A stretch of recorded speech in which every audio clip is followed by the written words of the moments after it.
IPL 16 season Kolkata Knight Riders సంచలనమైన విజయాన్ని నమోదు చేసింది. రింకు సింగ్ ఒంటి చేత్తో మ్యాచ్ గెలిపించేశాడు. చివర్లో సిక్సర్ల మోత మోగించడంతో కోల్కతా 3 వికెట్ల తేడాతో గెలుపొందింది. యష్ దయాల్ వేసిన 20వ ఓవర్లలో కోల్కతా విజయానికి 29 రన్స్ కావాల్సి ఉండగా రింకు వరుసగా 5 బంతుల్లో 5 సిక్స్లు కొట్టి చారిత్రాత్మక విజయాన్ని అందించాడు.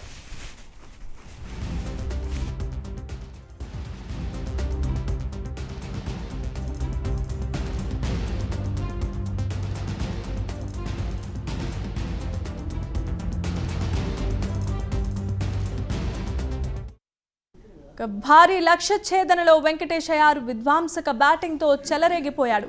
కెప్టెన్ నితీష్ రాణాతో కలిసి 2వ వికెట్కు 100 రన్స్ జోడించాడు. అయితే ఆల్జరీ జోసెఫ్ బౌలింగ్లో అతను అవుట్ అయ్యేసరికి కోల్కతా స్కోర్ 154. ఆ జట్టు విజయానికి 25 బంతుల్లో 51 పరుగులు కావాలి. కానీ కోల్కతా స్వల్ప వ్యవధిలోనే 3 వికెట్లను కోల్పోయింది. రషీద్ ఖాన్ 17వ ఓవర్లలో వరుస 3 బంతుల్లో dangerous Andrews Russell, Sunil Narayan, Shardul ఠాకూర్ను ఎల్బీగా పెవిలియన్ పంపాడు. ఈ సీజన్లో తొలి హ్యాట్రిక్ తీసిన బౌలర్గా రికార్డ్ క్రియేట్ చేశాడు. దాంతో కోల్కతా ఓటమి ఖాయం అనుకున్నారంతా. కానీ రింకు సింగ్ అద్భుతం చేశాడు. సంచలన బ్యాటింగ్తో గుజరాత్ బౌలర్లకు చుక్కలు చూపించాడు. యష్ దయాల్ వేసిన 20వ ఓవర్లో ఏకంగా 5 సిక్స్లు కొట్టి ఒంటి చేత్తో మ్యాచ్ను కోల్కతా వశం చేశాడు. సొంత గ్రౌండ్లో గుజరాత్ టైటాన్ బ్యాటర్లు చెలరేగారు.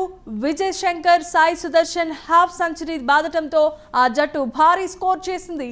కోల్కతా నైట్ రైడర్స్ ముందు 205 పరుగుల లక్ష్యాన్ని నిర్దేశించింది. వృద్ధిమాన్ సహా 17 పరుగులకు అవుట్ అయ్యాక శుభ్మాన్ గిల్ 39, సాయి సుదర్శన్ 53 చేశారు. వీళ్లు 2వ వికెట్కు 67 పరుగులు జోడించాడు. అభినవ్ మనోహర్ ఉన్నంతసేపు ధాటిగా ఆడాడు. శార్దూల్ ఠాకూర్ వేసిన 20వ ఓవర్లలో విజయ్ శంకర్ రెచ్చిపోయాడు.